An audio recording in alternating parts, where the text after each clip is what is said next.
ರಾಜ್ಯದ ಜನತೆಯ ಮತ್ತು ಹೈಕೋರ್ಟ್ನ ದಿಕ್ಕು ತಪ್ಪಿಸ್ತಾ ಇರೋರು ಯಾರು? ರಾಜ್ಯಪಾಲರ ಹೆಸರಲ್ಲಿ ತಮ್ಮ ಬೇಳೆಯನ್ನ ಬೇಯಿಸಿಕೊಳ್ತಾ ಇರುವಂತಹ ಕಾಣದ ಕೈಗಳು ಯಾರದ್ದು? ಹೈಕೋರ್ಟ್ಗೂ ಸುಳ್ಳು ಹೇಳುವಂತಹ ಮಟ್ಟಕ್ಕೆ ಬಂದು ನಿಲ್ತಾ ಸಿಎಂ ಸಿದ್ದರಾಮಯ್ಯನವರ ವಿರುದ್ಧದ ಈ ಕೇಸನ್ನ ಗೆಲ್ಲಲೇಬೇಕು ಎನ್ನುವಂತಹ ಹಠಕ್ಕೆ ಬಿದ್ದು ಸುಳ್ಳು ಹೇಳಿರುವಂತಹ ವಿಚಾರ ಇದೀಗ ಬಟಾಬೈಲಾಗಿದೆ. ಇನ್ನು ಸಿಎಂ ಸಿದ್ದರಾಮಯ್ಯನವರ ವಿರುದ್ಧದ ಈ ಕೇಸ್ನಲ್ಲಿ ತಮ್ಮ ಹೆಸರನ್ನ ಬಳಸಿಕೊಂಡು ಸುಳ್ಳು ಹೇಳ್ತಾ ಇರುವಂತಹ ಪರವಾಗಿ ನಿಂತಿದ್ದಾರ ಥಾವರ್ ಚಂದ್ ಗೆಹ್ಲೋಟ್. ಬಿಜೆಪಿ ಜೆಡಿಎಸ್ ಪಕ್ಷಗಳ ಏಜೆಂಟರಂತೆ ವರ್ತನೆ ಮಾಡ್ತಾ ಇದ್ದಾರೆ ಎನ್ನುವಂತಹ ಕಳಂಕವನ್ನ ಹೊತ್ತಿರುವಂತಹ ರಾಜ್ಯಪಾಲ ಥಾವರ್ ಚಂದ್ ಗೆಹ್ಲೋಟ್ ಅವರು ಸಿಎಂ ಸಿದ್ದರಾಮಯ್ಯನವರನ್ನ ಸಿಲುಕಿಸುವಂತಹ ಷಡ್ಯಂತ್ರದಲ್ಲಿ ಪರೋಕ್ಷವಾಗಿ ಭಾಗಿಯಾಗಿದ್ದಾರಾ ಎನ್ನುವಂತಹ ಸಂದೇಹ ಇದೀಗ ಮೂಡ್ತಾ ಇದೆ. ಸಿಎಂ ಸಿದ್ದರಾಮಯ್ಯನವರ ವಿರುದ್ಧ ತನಿಖೆಗೆ ಅನುಮತಿ ಕೊಟ್ಟಂತಹ ಥಾವರ್ ಚಂದ್ ಗೆಹ್ಲೋಟ್ ಅವರ ನಡೆಯ ವಿರುದ್ಧವಾಗಿ ಏನು ಸಿಎಂ ಸಿದ್ದರಾಮಯ್ಯನವರು ರಿಟ್ ಅರ್ಜಿಯನ್ನ ಹೈಕೋರ್ಟ್ಗೆ ಸಲ್ಲಿಸಿದ್ರು. ಆ ಅರ್ಜಿಯ ವಿಚಾರಣೆ ಇದೀಗ ಪ್ರಗತಿಯ ಹಂತದಲ್ಲಿ ವಿಚಾರಣೆ ನಡೀತಾ ಇದೆ.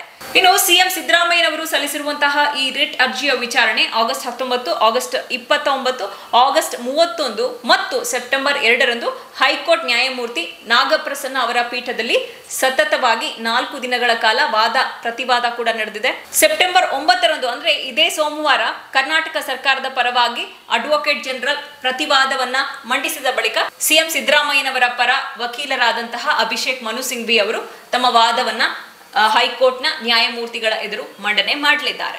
ಆಗಸ್ಟ್ 31ನೇ ತಾರೀಕು ಅಂದ್ರೆ ಕಳೆದ ಶನಿವಾರ ಪ್ರತಿವಾದವನ್ನ ಮಂಡಿಸಿದಂತಹ ಟಿಜೆ ಅಬ್ರಹಾಂ ಪರ ವಕೀಲರಾದಂತಹ ರಂಗನಾಥ್ ರೆಡ್ಡಿ ಅವರು ನ್ಯಾಯಮೂರ್ತಿ ನಾಗಪ್ರಸನ್ನ ಅವರಿಗೆ RTIನ ಅಡಿ ಏನು ರಾಜ್ಯಪಾಲರ ಕಚೇರಿಯಿಂದ ಮಾಹಿತಿಯನ್ನ ಏನ್ ಪಡೆದುಕೊಂಡಿದ್ರು ಆ ಮಾಹಿತಿಯನ್ನ ನ್ಯಾಯಮೂರ್ತಿಗಳಿಗೆ ಒದಗಿಸಿದ್ದಾರೆ. ಇನ್ನು ವಕೀಲ ರಂಗನಾಥ್ ರೆಡ್ಡಿ ಪ್ರೊವೈಡ್ ಮಾಡಿರುವಂತಹ ಈ ದಾಖಲೆಯಲ್ಲಿ ಬಿಜೆಪಿಯ 3 ಮಾಜಿ ಸಚಿವರು ಹಾಗೆ ಹಾಲಿ ಸಂಸದರು ಮಾಜಿ ಮುಖ್ಯಮಂತ್ರಿಯೂ ಆಗಿರುವಂತಹ HD ಕುಮಾರಸ್ವಾಮಿಯವರ ವಿರುದ್ಧ ರಾಜ್ಯಪಾಲರ ಕಚೇರಿಯಲ್ಲಿ ಯಾವುದೇ ಫೈಲ್ಸ್ಗಳು ಪೆಂಡಿಂಗ್ ಉಳಿದಿಲ್ಲ ಅಂತ ಪ್ರತಿವಾದವನ್ನ ಮಂಡನೆ ಮಾಡಿದ್ದಾರೆ.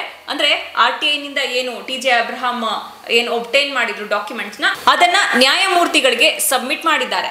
ಅಷ್ಟೇ ಅಲ್ಲ, ಜೊತೆಗೆ ಬಿಜೆಪಿಗೆ ಸೇರಿದಂತಹ ಆ 3 ಮತ್ತು HD ಕುಮಾರಸ್ವಾಮಿಯವರ ವಿರುದ್ಧ ಏನು ಸಲ್ಲಿಕೆ ಆಗಿರುವಂತಹ ದೂರಿಗೆ ರಾಜ್ಯಪಾಲರು ಅನುಮತಿಯನ್ನೇ ಕೊಟ್ಟಿಲ್ಲ ಅಂತ ಸಿಎಂ ಸಿದ್ದರಾಮಯ್ಯನವರು ಹೈಕೋರ್ಟ್ಗೆ ಸುಳ್ಳು ಮಾಹಿತಿಯನ್ನ ನೀಡಿದ್ದಾರೆ ಅಂತ ಕೂಡ ಈ ಟಿಜೆ ಅಬ್ರಹಾಂ ರವರ ಪರ ವಕೀಲರಾದಂತಹ ರಂಗನಾಥ್ ರೆಡ್ಡಿ ಪ್ರತಿವಾದವನ್ನ ಮಂಡನೆ ಮಾಡಿದ್ದಾರೆ. ಇನ್ನು 3ನೇ ಪ್ರತಿವಾದಿಯಾಗಿರುವಂತಹ ಟಿಜೆ ಅಬ್ರಹಾಂ ರಾಜ್ಯಪಾಲರಿಗೆ ಆಗಸ್ಟ್ 21ರಂದು ಒಂದು ಪತ್ರವನ್ನ ಬರೀತಾರೆ. ಮಾಜಿ ಸಚಿವ ಹಾಗೆ ಹಾಲಿ ಸಂಸದ ಅಂದ್ರೆ ಪ್ರಧಾನಮಂತ್ರಿ ನರೇಂದ್ರ ಮೋದಿ ಅವರ ಸಂಪುಟದಲ್ಲಿ ಬೃಹತ್ ಕೈಗಾರಿಕೆ ಮತ್ತು ಉಕ್ಕು ಸಚಿವರಾಗಿರುವಂತಹ ಕುಮಾರಸ್ವಾಮಿ, ಮಾಜಿ ಸಚಿವ ಹಾಗೆ ಹಾಲಿ ಬಿಜೆಪಿ ಶಾಸಕರಾಗಿರುವಂತಹ ಗಾಲಿ ಜನಾರ್ದನ ರೆಡ್ಡಿ ಹಾಗೆ ಬಿಜೆಪಿ ಶಾಸಕಿ ಶಶಿಕಲಾ ಜೊಲ್ಲೆ ಮತ್ತು ಮುರುಗೇಶ್ ನಿರಾಣಿ ಅವರ ವಿರುದ್ಧವಾಗಿ ತಮಗೆ ಬಂದಂತಹ ಅರ್ಜಿಯ ಕುರಿತಾದಂತಹ ಸ್ಟೇಟಸ್ ಏನು ಎನ್ನುವಂತಹ ಮಾಹಿತಿಯನ್ನ ಕೇಳಿ ರಾಜ್ಯಪಾಲರಿಗೆ ಟಿಜೆ ಅಬ್ರಹಾಂ ಪತ್ರವನ್ನ ಬರೀತಾರೆ. ಇದು ಆಗಸ್ಟ್ 21ನೇ ತಾರೀಕು. ಇದಕ್ಕೆ ರಾಜ್ಯಪಾಲರು ಕೇವಲ 9 ದಿನಗಳಲ್ಲಿ ಟಿಜೆ ಅಬ್ರಹಾಂ ಅವರಿಗೆ ಆ ಕುರಿತಾಗಿ ಏನು ಪತ್ರವನ್ನ ಬರೆದಿದ್ದು ಅಬ್ರಹಾಂ ಅವರಿಗೆ ಮಾಹಿತಿಯನ್ನ ಒದಗಿಸಿದ್ದಾರೆ. ಅದು ಆಗಸ್ಟ್ 30ನೇ ತಾರೀಕು. ಅಂದ್ರೆ ಕೇವಲ 9 ದಿನಗಳಲ್ಲಿ ರಾಜ್ಯಪಾಲರ ಕಚೇರಿಯಿಂದ ಅಬ್ರಹಾಂ ಅವರಿಗೆ ರಿಪ್ಲೈ ಹೋಗುತ್ತೆ. ಟಿಜೆ ಅಬ್ರಹಾಂ RTI ಮಾಹಿತಿ ಅಡಿ ಪಡೆದಿರುವಂತಹ ಮಾಹಿತಿ ಮತ್ತು ಆ ಮಾಹಿತಿಯನ್ನು ಹೈಕೋರ್ಟ್ಗೆ ಸಲ್ಲಿಕೆ ಮಾಡ್ತಾರೆ ಟಿಜೆ ಅಬ್ರಹಾಂ. ಅದಕ್ಕೂ ಇವತ್ತು ನಾವು ಮಾಡ್ತಾ ಇರುವಂತಹ ಈ ಸ್ಟೋರಿಗೂ ಏನು ಸಂಬಂಧ? ಇದು ಪ್ರಮುಖವಾಗಿರುವಂತಹ ಕುತೂಹಲ ಎಲ್ರಿಗೂ ಕೂಡ. ಫಸ್ಟು ಟಿಜೆ ಅಬ್ರಹಾಂಗೆ ರಾಜ್ಯಪಾಲರು RTI ಅಡಿಯಲ್ಲಿ ಈ 4 ರಾಜಕಾರಣಿಗಳು HD ಕುಮಾರಸ್ವಾಮಿ, ಗಾಲಿ ಜನಾರ್ದನ ರೆಡ್ಡಿ, ಶಶಿಕಲಾ ಜೊಲ್ಲೆ ಮತ್ತು ಮುರುಗೇಶ್ ನಿರಾಣಿ ಬಗ್ಗೆ ಏನು ಮಾಹಿತಿಯನ್ನು ಕೊಟ್ಟಿದ್ರು ಅಂತ ನೋಡೋಣ. ಮೊದಲನೆಯದಾಗಿ ಅಕ್ರಮ ಆಸ್ತಿ ಗಳಿಕೆ ಸಂಬಂಧ ಗಾಲಿ ಜನಾರ್ದನ ರೆಡ್ಡಿಗೆ ತನಿಖೆಗೆ ಅನುಮತಿ ಕೋರಿ ಕರ್ನಾಟಕ ಲೋಕಾಯುಕ್ತ ರಾಜ್ಯಪಾಲರಿಗೆ ಪತ್ರ ಬರೆದಿದ್ದು ಇದೇ ವರ್ಷದ ಮೇ 19ರಂದು. ಆ ಕಡತವನ್ನ ಜೂನ್ 27ನೇ ತಾರೀಕು ರಾಜ್ಯಪಾಲರು ಕರ್ನಾಟಕ ಲೋಕಾಯುಕ್ತಕ್ಕೆ ಹಿಂದಿರುಗಿಸಿದ್ದಾರೆ. ಇದು RTIನಲ್ಲಿ ಕೊಟ್ಟಂತಹ ಮಾಹಿತಿ. ಇನ್ನು ಮೊದಲ ಬಾರಿಗೆ ಯಡಿಯೂರಪ್ಪ ಮುಖ್ಯಮಂತ್ರಿಯಾಗಿದ್ದಾಗ ಬೃಹತ್ ಕೈಗಾರಿಕೆ ಸಚಿವರಾಗಿದ್ದ ಮುರುಗೇಶ್ ನಿರಾಣಿ ಎಸಗಿದ್ದಾರೆ ಎನ್ನಲಾಗಿದ್ದಂತಹ ಅಕ್ರಮದ ವಿರುದ್ಧ ತನಿಖೆಗೆ ಅನುಮತಿ ಕೋರಿ ರಾಜ್ಯಪಾಲರಿಗೆ ಕರ್ನಾಟಕ ಲೋಕಾಯುಕ್ತ ಪತ್ರ ಬರೆದಿದ್ದು ಇದೇ ವರ್ಷದ ಫೆಬ್ರವರಿ 26ನೇ ತಾರೀಕು. ಆ ಕಡತವನ್ನ ಮಾರ್ಚ್ 26ನೇ ತಾರೀಕು ರಾಜ್ಯಪಾಲರು ಕರ್ನಾಟಕ ಲೋಕಾಯುಕ್ತಕ್ಕೆ ವಾಪಸ್ ಕಳಿಸ್ತಾರೆ.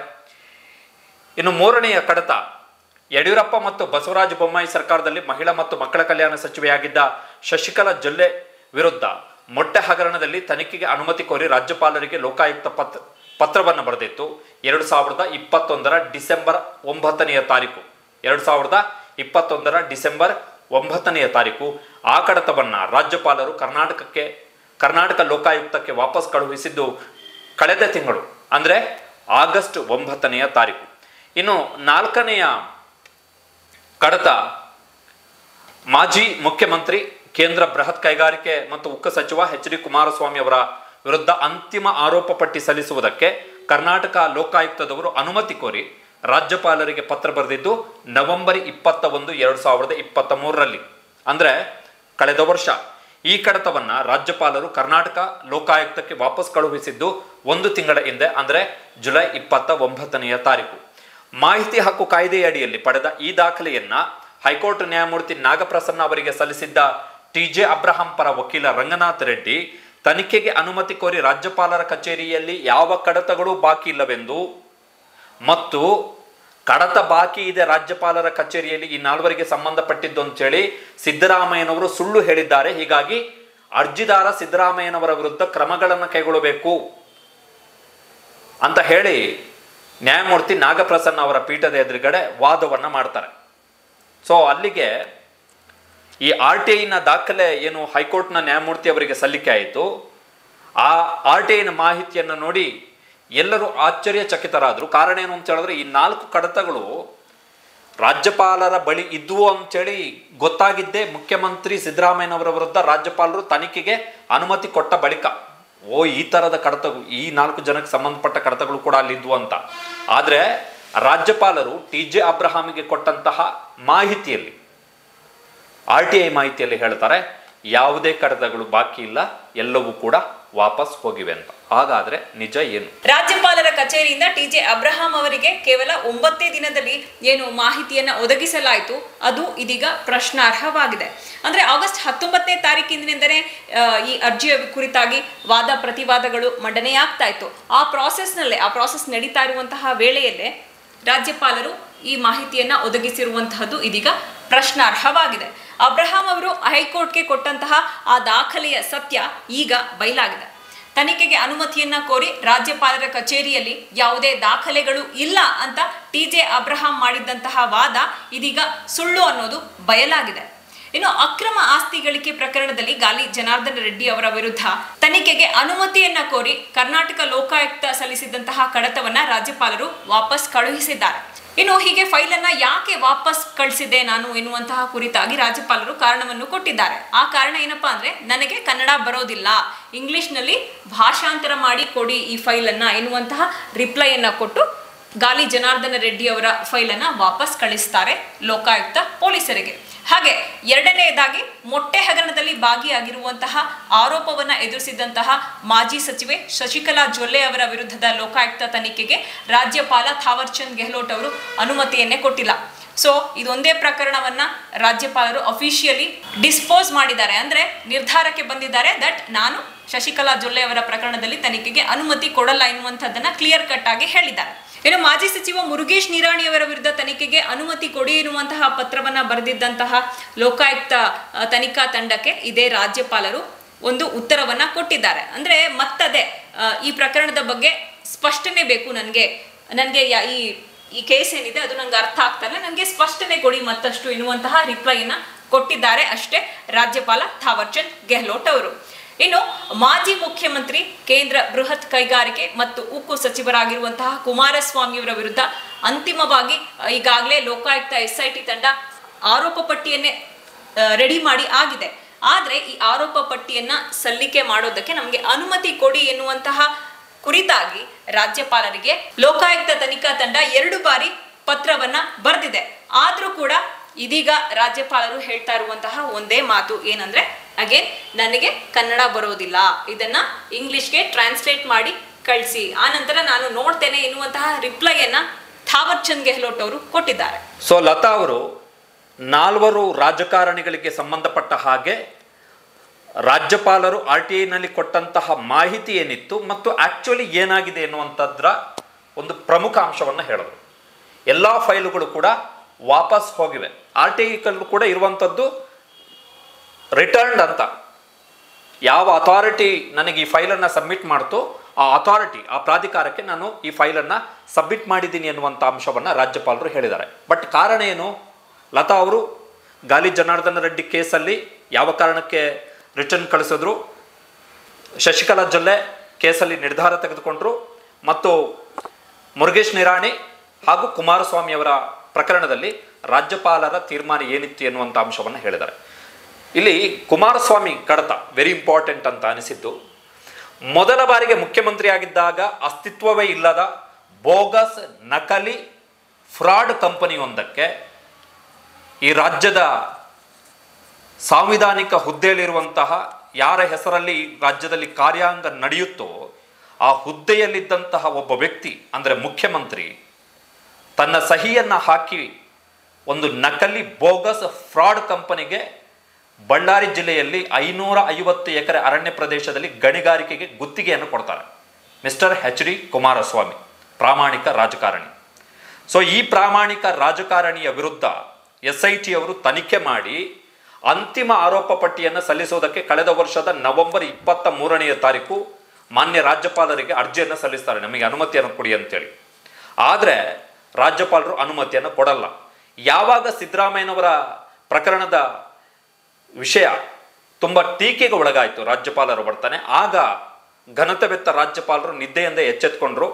ಲೋಕಾಯುಕ್ತದ ಪತ್ರದ ಬಗ್ಗೆ 2 ಬಾರಿ ರಾಜ್ಯಪಾಲರು ಲೋಕಾಯುಕ್ತದಿಂದ ಸ್ಪಷ್ಟನೆಯನ್ನು ಕೇಳಿದ್ದಾರೆ. 2 ಬಾರಿ ಕೂಡ ಲೋಕಾಯುಕ್ತದವರು ಸ್ಪಷ್ಟನೆಯನ್ನು ಕೊಟ್ಟಿದ್ದಾರೆ. ಆದರೂ ಕೂಡ ರಾಜ್ಯಪಾಲರಿಗೆ ಸಮಾಧಾನ ಆಗಿಲ್ಲ, ತೃಪ್ತಿ ಆಗಿಲ್ಲ. ರಾಜ್ಯಪಾಲರಿಗೆ ಕುಮಾರಸ್ವಾಮಿ ಅವರ ಕಡತವನ್ನು ಹೇಗಾದರೂ ಡಿಲೇ ಮಾಡಬೇಕು, ವಿಳಂಬ ಮಾಡಬೇಕು ಎನ್ನುವುದಕ್ಕೆ ಒಂದು ಕಾರಣ ಬೇಕಿತ್ತು. ಸೊ ರಾಜ್ಯಪಾಲರು ಅತ್ಯಂತ ಜಾಣ ಬುದ್ಧಿವಂತ ಜಾಣ ಗಣಿತವೆತ್ತ ರಾಜ್ಯಪಾಲರು ಏನು ಮಾಡಿದ್ದಾರೆ ಅಂತ ಹೇಳಿದ್ರೆ, ಈ ಪ್ರಕರಣಕ್ಕೆ ಸಂಬಂಧಪಟ್ಟಂಥ ಯಾವ ದಾಖಲೆಗಳೆಲ್ಲ ಇವೆ, ದಾಖಲೆಗಳು ಯಾವುದಿದೆ ಅವುಗಳನ್ನು ಇಂಗ್ಲೀಷಿಗೆ ಟ್ರಾನ್ಸ್ಲೇಟ್ ಮಾಡಿ ಕಳಿಸ್ಕೊಡಿ, ಆಮೇಲೆ ಬೇಕಾದರೆ ನೋಡಿಬಿಟ್ಟು ಡಿಸೈಡ್ ಮಾಡ್ತೀನಿ ಅಂಥೇಳಿ ಸನ್ಮಾನ್ಯ ರಾಜ್ಯಪಾಲರು ಹೇಳಿದ್ದಾರೆ.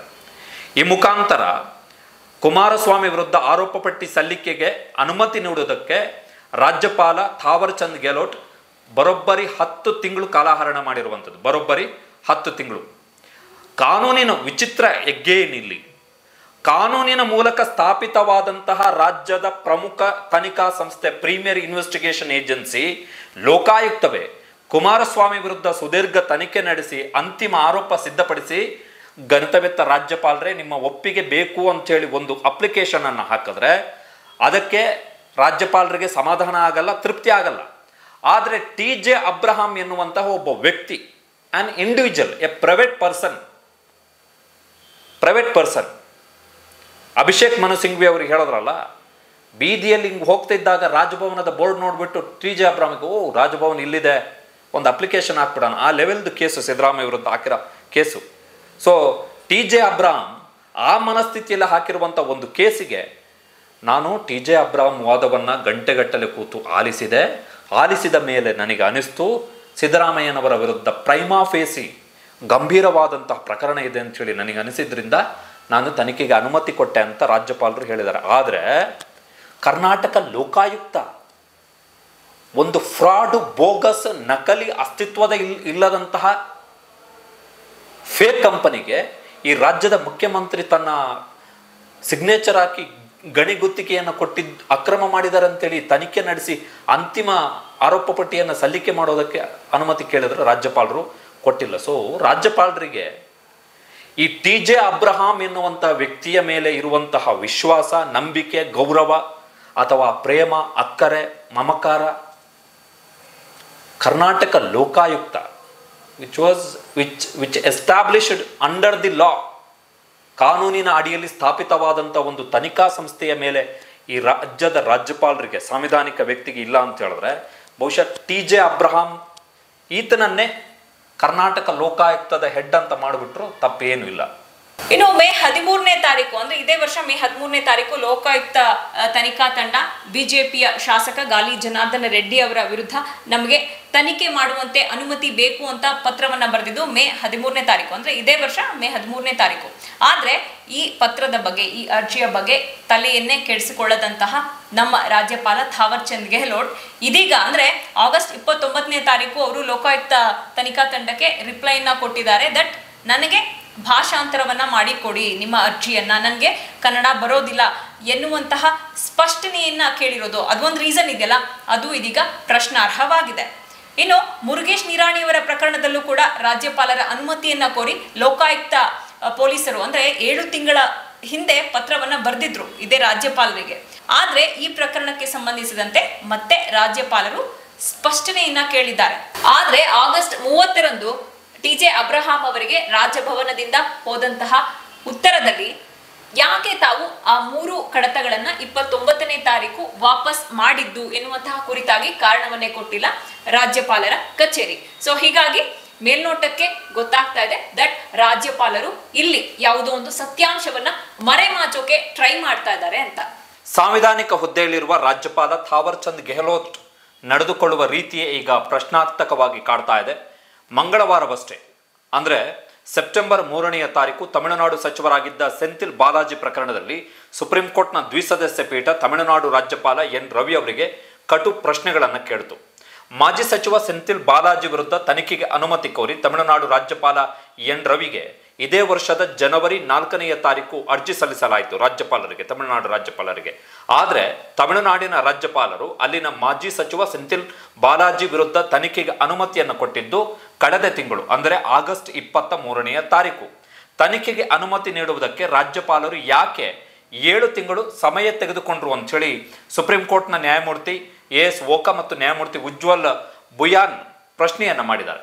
ಸೊ ಈ ಪ್ರಶ್ನೆಯನ್ನ ನಾವು ಕರ್ನಾಟಕದ ರಾಜ್ಯಪಾಲರಿಗೂ ಕೂಡ ಅನ್ವಯಿಸಿ ಕೇಳಬಹುದು. ಕಾರಣ ಏನು ಅಂತ ಹೇಳಿದ್ರೆ ಇಡೀ ಪ್ರಕರಣಗಳಲ್ಲಿ ರಾಜ್ಯಪಾಲರು ನಡೆದುಕೊಳ್ಳುತ್ತಿರುವಂತಹ ರೀತಿ. ಈಗ ಟಿ.ಜೆ. ಅಬ್ರಹಾಂ ಎನ್ನುವಂತಹ ಒಬ್ಬ ವ್ಯಕ್ತಿ ಸಲ್ಲಿಸಿದಂತಹ ಅರ್ಜಿಯಲ್ಲಿ ಮುಖ್ಯಮಂತ್ರಿ ಸಿದ್ದರಾಮಯ್ಯನವರ ವಿರುದ್ಧ 20 ದಿನಗಳಲ್ಲೇ ತನಿಖೆಗೆ ಅನುಮತಿಯನ್ನು ಕೊಡ್ತಾರೆ. ರಾಜ್ಯಪಾಲರು ಹೈಕೋರ್ಟ್ನಲ್ಲಿ ಹೇಳಿದ್ದಾರೆ, ನಾನು ಟಿ.ಜೆ. ಅಬ್ರಹಾಂ ವಾದವನ್ನ ಖುದ್ದಾಗಿ ಆಲಿಸಿ ನನಗೆ ಇದು ಗಂಭೀರ ಪ್ರಕರಣ ಅಂತೇಳಿ ಅನಿಸಿದ್ದರಿಂದ ನಾನು ಅನುಮತಿಯನ್ನು ಕೊಟ್ಟೆ ಅಂತೇಳಿ.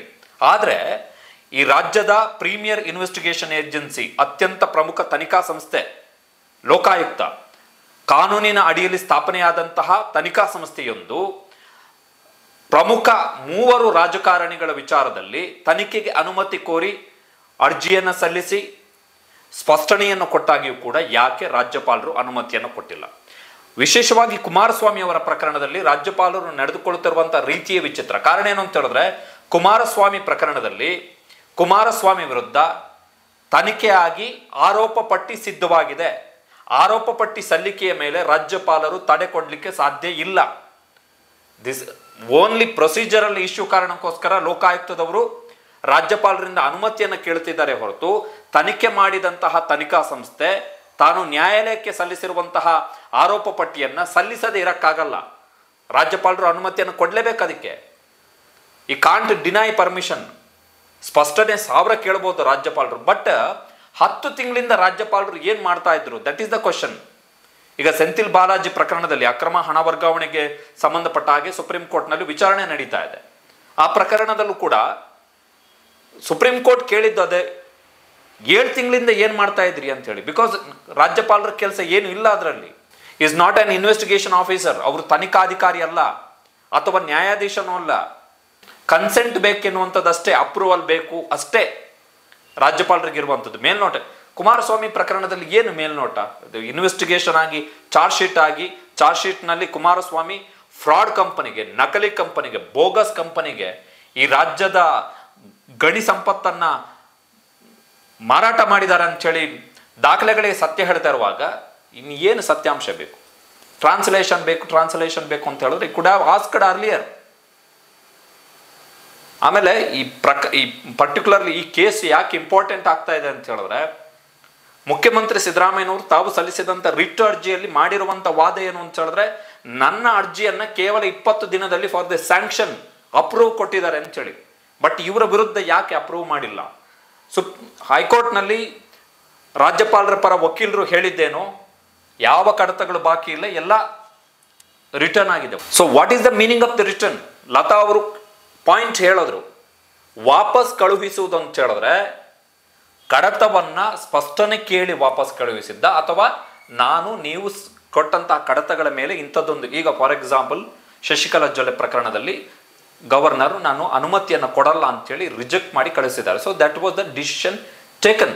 ಅಲ್ಲೊಂದು ನಿರ್ಧಾರ ತೆಗೆದುಕೊಂಡಿದ್ದಾರೆ. ಅದು ಸರಿಯೋ ತಪ್ಪಿಟ್ಟು ಸೆಕೆಂಡ್ರಿ, ಬಟ್ ನಿರ್ಧಾರ ತೆಗೆದುಕೊಂಡಿದ್ದಾರೆ. ಬಟ್ ಉಳಿದ 3 ವಿಶೇಷವಾಗಿ ಕುಮಾರಸ್ವಾಮಿ ಕೇಸಲ್ಲಿ where the governor has no jurisdiction to decide whether charge sheet submit ಆಗಬೇಕೋ ಬೇಡವೇನೋ ಅಂತದನ್ನು ಗವರ್ನರ್ ಡಿಸೈಡ್ ಮಾಡೋಂಗಿಲ್ಲ.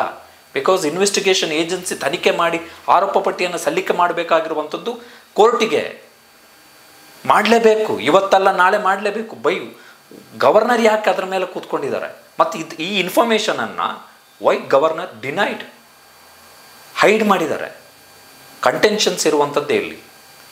ಸೊ TJ ಅಬ್ರಹಾಮಿಗೆ ಇರುವಂತಹ ಮಹತ್ವ ಕರ್ನಾಟಕದಲ್ಲಿ ಲೋಕಾಯುಕ್ತದಂಥ ಒಂದು ತನಿಖಾ ಸಂಸ್ಥೆಗೆ ರಾಜ್ಯಪಾಲರ ಕಚೇರಿಯಲ್ಲಿ ಇಲ್ಲ ಅಂತ ಹೇಳಿದ್ರೆ, ನನ್ನ ಪ್ರಕಾರ ಲೋಕಾಯುಕ್ತವನ್ನು ಬಂದ್ ಮಾಡಿ TJ ಅಬ್ರಹಾಂ ಅವರನ್ನು ಈ ರಾಜ್ಯದ ಸರ್ವೋನ್ನತ ತನಿಖಾಧಿಕಾರಿ ಅಂತ ನೇಮಕ ಮಾಡಿಬಿಟ್ಟು ಸೀಲ್ ಹೊಟ್ಬಿಟ್ಟು ಒಂದು ಕೆಂಪು ಗೂಟದ ಕಾರು ಮೋದಿಯವರು ರದ್ದು ಮಾಡಿದ್ರು, ಅದನ್ನು ಮತ್ತೆ ರೀಇಂಟ್ರೊಡ್ಯೂಸ್ ಮಾಡಿ ಕೊಟ್ಬಿಡ್ಬೇಕು ಅಲ್ಲಿಗೆ. TJ ಅಬ್ರಹಾಂ ಊರೆಲ್ಲ ಆರಂಭದಲ್ಲಿ ಓಡಾಡ್ಕೊಂಡು ಇರ್ಬೋದು.